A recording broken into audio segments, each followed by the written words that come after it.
Good morning friends. Praise the lord. దేవునికి మహిమ కలుగును గాక. నేను మీకు ఈరోజు తెలియచేయబోయేటటువంటి సెకండ్ క్లాస్ ఏంటి అంటే 39 పుస్తకాల యొక్క వివరణలో క్లుప్తంగా కొన్ని విషయాలు మనం అర్థం చేసుకుందాము. అర్థం చేసుకునే విధానంలో ఈ కొన్ని ముఖ్యమైనటువంటి విషయాలు 39 పుస్తకాలు దేని గురించి మాట్లాడుతున్నవి అనే విషయాలు చూసుకున్న తర్వాత ఈ థర్డ్ క్లాస్లో నేను మిగతా విషయాలు మీకు తెలియచేస్తాను. మొట్టమొదటిగా ఒక చిన్న సర్కిల్ రూపంలో మనం అన్నీ తెలుసుకునే ప్రయత్నం చేద్దాం. మొట్టమొదటిగా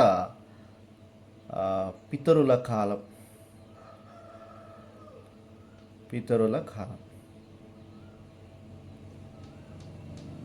చాలా గుర్తుపెట్టుకోండి, పితరుల కాలం.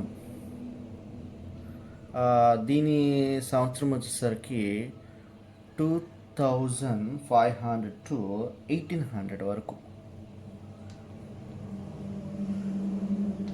బీసీ. అంటే పితరుల కాలం అంటే అబ్రహాము, మరి అంతకుముందు నోవాహు, మరి ఇస్సాకు, యాకోబు, వీళ్ళందరినీ కూడా మనం పితరుల కింద చూడాల్సినటువంటి అవకాశం ఉంది. యోసేపు, వీళ్ళందరూ కూడా పితరుల కాలానికి సంబంధించిన వాళ్ళు. వీళ్ళందరినీ కూడా మనము ఆలోచన చేస్తే ఆది కాండము వరకు అందులో ఉన్నదంతా కూడా ఎక్కువగా మనం పితరులను మనం చూసే ప్రయత్నం చేస్తాం. వారు చేసిన కార్యాచరణలు అనే విషయాన్ని మనం ఆలోచన చేసి చూస్తాం. నెక్స్ట్ ఇవ్వబడిన కాలం ఏంటంటే బానిసత్వపు కాలం.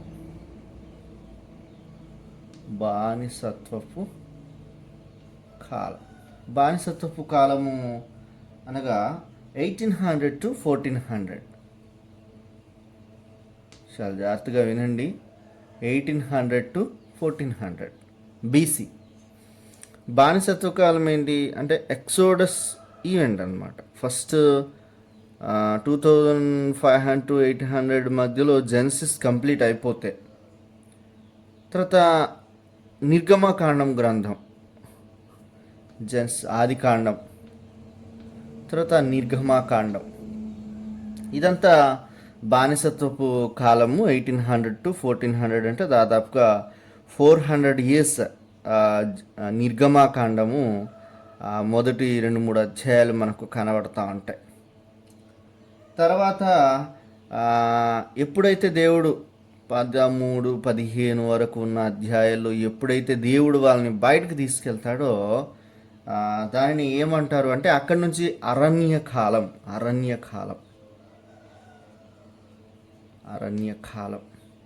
ఈ అరణ్యకాలం 1400 బీసీలోనే జరుగుతుంది. అంటే ఈ మధ్యలో 1450 మేబీ అట్లా 35-40 మధ్యలో ఈ డేట్స్ అన్నీ కూడా సుమారుగా అప్రాక్సిమేట్లీ కరెక్ట్గా కన్సిడర్ చేయలేము. ఎందుకంటే ఒక్కొక్క థియోలజియన్ లేకపోతే ఒక్కొక్కరు ఒక్కొక్క డేట్స్ ఇస్తారు, కానీ అన్నీ దగ్గరలో నియర్ బైలోనే ఉంటాయి. కానీ గుర్తుండడం కొరకు నేను తెలియజేస్తున్నాను. ఈ అరణ్య కాలంలో జరిగిన ఎక్సోడస్లో మరి వాళ్ళు ఎలా శ్రమను అనుభవించారు, ఎలా మన్నాను తిన్నారు, ఎలా నీటిని తాగినారు, ఎలా మరి ఎన్ని చేసినా దేవుని ధిక్కరిస్తూ అరణ్య కాలాన్ని వారు గడపడం జరిగింది. ఇది 1400 years. తర్వాత నెక్స్ట్ వచ్చిన కాలం ఏంటంటే కానాను స్వాధీనం. అంటే ఈ అరణ్య కాలం ఈ ఈవెంట్ ఎక్కడి వరకు జరుగుతుంది అంటే ద్వితీయోపదేశ కాండం వరకు జరుగుతుంది. ఎక్కడ నిర్గమకాండము నుంచి దాదాపుగా ద్వితీయోప వరకు ఈ అరణ్య కాలం జరుగుతూనే ఉంటుంది. తర్వాత వచ్చిన కాలం ఏంటంటే కానాను స్వాధీనం. ఈ కానాను స్వాధీనం అనేది 1400 టు 1350. ఇది కానాను స్వాధీనం. దీని కొరకు ఇక్కడి వరకు మోజెస్ ఉంటారు. మోజెస్ మోజెస్ ఉంటారు. తర్వాత ఈ లీడర్షిప్ని యెహోషువ తీసుకోవడం జరుగుతుంది. యెహోషువ చాలా జాగ్రత్తగా వినండి, ఇది చాలా ఇంపార్టెంట్. ఇదే 39 పుస్తకాల్లో ఉన్నటువంటి వివరణ. ఫస్ట్ పితరుల కాలం జెనసిస్ ఆదికాండం, బానిసత్వ కాలం నిర్గమాకాండం, అరణ్యకాలము నిర్గమా నుంచి ద్వితీయోపదేశకాండం, తర్వాత ఖానాను స్వాధీనం, ఇక్కడ యెహోషువ వస్తాడు. ఇక తర్వాత ఈ ఈ ఖానాను ఎప్పుడైతే స్వాధీనం చేసుకుంటారో నెక్స్ట్ స్టార్ట్ అయ్యేది ఏంటంటే జడ్జెస్, న్యాయాధిపతుల కాలం. ఈ న్యాయాధిపతుల కాలము మనం చూసుకున్నట్లయితే 1350 to 1050 ఇయర్స్ మనం జాగ్రత్తగా గమనించాలి. న్యాయాధిపతుల కాలం. తర్వాత రూతు, అదొక ప్రత్యేకమైన గ్రంథంగా మనం చూడాలి. ప్రత్యేకమైన అందులోనే హిస్టారికల్ బుక్ అదొక రూతు గ్రంథాన్ని మనం చూడడం జరుగుతుంది. 1350 to 10050. ఇక్కడ న్యాయాధిపతుల కాలం ఎప్పుడైపోతుందో ఇక రాజ్యకాలం ప్రారంభమైపోతుంది. రాజ్యకాలం అంటే రాజుల కాలం. ఈ రాజుల కాలాన్ని మనం చూసినట్లయితే 950 to 930, 1050 to 930. అంటే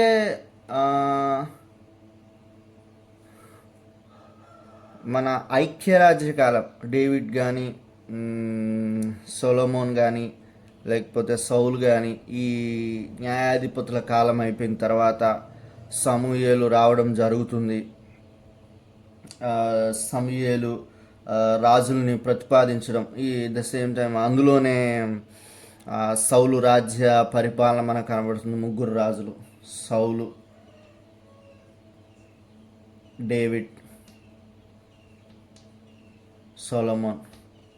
మనం ఈ గ్రంథాలు చూసుకుంటే యెహోషువ అయిపోయింది, న్యాయాధిపతులు, రూతు, సమూయేలు మొదటి గ్రంథము, రెండవ గ్రంథము, రాజుల మొదటి గ్రంథము, రెండవ గ్రంథము, దినవృత్తాంతాల మొదటి గ్రంథము, రెండవ గ్రంథము, ఇవన్నీ మనం చూస్తాం. ఇది ఎక్కడ చూస్తాము? ఇది రాజ్యకాలంలో మనం చూస్తాం. అయితే 1930లో ఏమైంది అంటే రాజ్య విభజన జరిగింది. రాజ్య విభజన జరిగింది. రాజ్య విభజన జరిగిన తదుపరి నెక్స్ట్ స్టెప్ ఏంటి అంటే 2 రాజ్యాలుగా. ఇంతకాలము ఈ రాజ్యకాలంలో ఉత్తరము దక్షిణము అనే ఇంత ఫస్ట్ క్లాస్లో మీకు చెప్పాను. ఫస్ట్ క్లాస్లో ఏంటంటే ఉత్తర రాజ్యము ఇజ్రాయెల్ రాజ్యము, దక్షిణ రాజ్యము యూదా రాజ్యం అని చెప్పిన. ఇప్పుడు ఇది 1930లో జరిగిన తర్వాత రాజులు ఉత్తర రాజ్యంలో రాజులు ఉన్నారు, ఇప్పుడు దక్షిణ రాజ్యంలో రాజులు ఉన్నారు. చాలా మనం గమనించాలి. ఫస్ట్ కాలం చూడండి, మరొకసారి క్లుప్తంగా నేను తెలియచేస్తాను. పితరుల కాలం, తర్వాత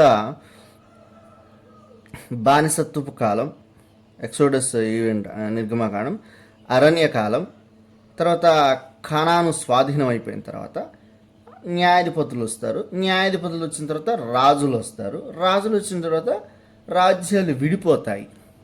విడిపోయిన తర్వాత గురించి నేను మీకు తెలియచేస్తాను.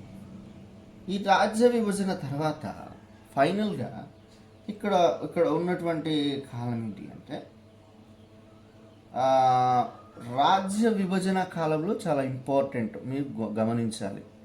ఇక్కడనే అయితే రాజులు అయిపోయిన తర్వాత కొంతమంది ప్రవక్తలు ఉన్నారు. యోబు, కీర్తనలు, సామెతలు, ప్రసంగి, పరమగీతం, ఇవన్నీ కూడా పొయిటికల్ బుక్స్.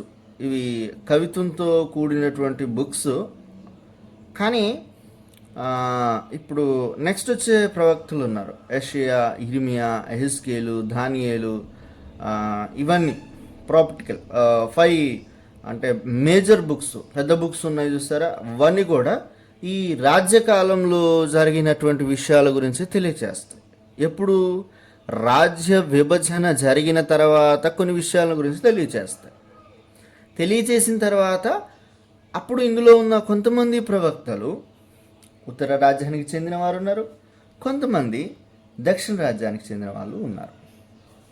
ఇక్కడ వరకు నేను తీసేయడం జరుగుతుంది.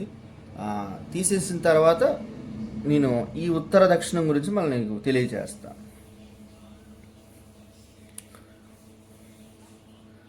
ఇప్పుడు ఇందాక చెప్పాం కదా, ఉత్తర రాజ్యం ప్లస్ దక్షిణ రాజ్యం. ఇక్కడికి వస్తే ఇక్కడ కొంతమంది ప్రాఫిట్స్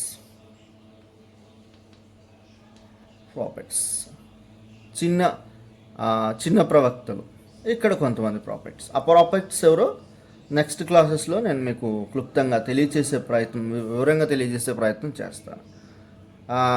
12 మంది ప్రవక్తలు కదా, ఎవరు? చిన్న ప్రవక్తలు. 5 మెంబర్స్ పెద్ద ప్రవక్తలు.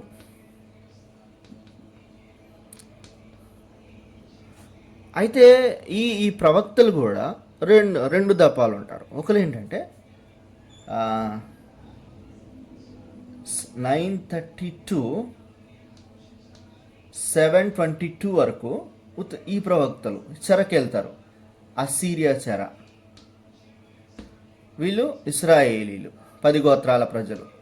వీళ్ళు దక్షిణమూలు ఎంతమంది అంటే 932 586. వీళ్ళు కొంత లేట్గా వెళ్తారు, బీసీ అండి.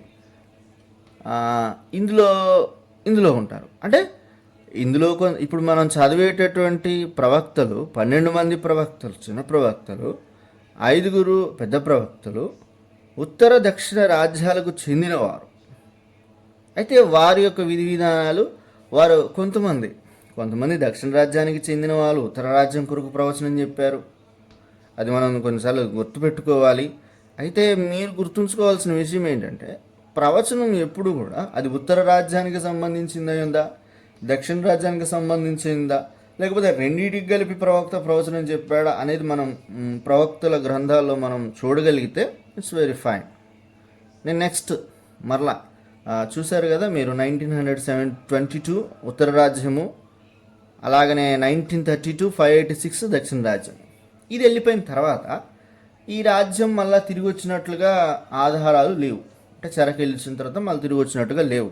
దీనికైతే కొంత ఆధారం ఉంది. దాని ఇయర్స్ కూడా నేను మెన్షన్ చేస్తాను. కంబ్యాక్ ఎప్పుడు అయ్యారంటే, వీళ్ళు 586లో వెళ్ళారు కదా, మళ్ళీ 539 మళ్ళీ కంబ్యాక్ ఇచ్చారు. కంబ్యాక్ ఇచ్చిన తర్వాత జెరూసలేం మందిరం కట్టుకోవడం జరిగింది. జెరూసలేం మందిరం మరలా కన్స్ట్రక్షన్ మొదలుపెట్టారు. అంటే ఫస్ట్ మందిరము, తర్వాత గోడలు, ప్రహరీలు ఇవన్నీ కట్టడం మొదలుపెట్టారు. 522 400 ఇక చివరి ప్రవక్తలో ఇక్కడతో అయిపోతుంది. నెక్స్ట్ నేను ఆ ప్రవక్తల గురించి చెప్తాను. 400 ఇయర్స్తో ప్రాపర్టిక్ కాలం అయిపోయింది. ఈ 400 ఇయర్స్ మలాకి టు మాథ్యూస్ ఉండే గ్రంథాల మధ్యలో 400 ఇయర్స్ మనకు కనబడుతుంది. చాలా జాగ్రత్తగా వినండి. అంటే ఈ 39 పుస్తకాల గురించిన కొంత అవగాహన, తర్వాత నేను వాటిని విపులంగా చెప్పే ప్రయత్నం చేస్తాను. థ్యాంక్స్ అండి. ప్రార్థన చేయండి. నెక్స్ట్ క్లాస్లో కలుసుకుందాం. మీ అందరికీ కూడా నా హృదయపూర్వక వందనాలు చెల్లిస్తున్నాను.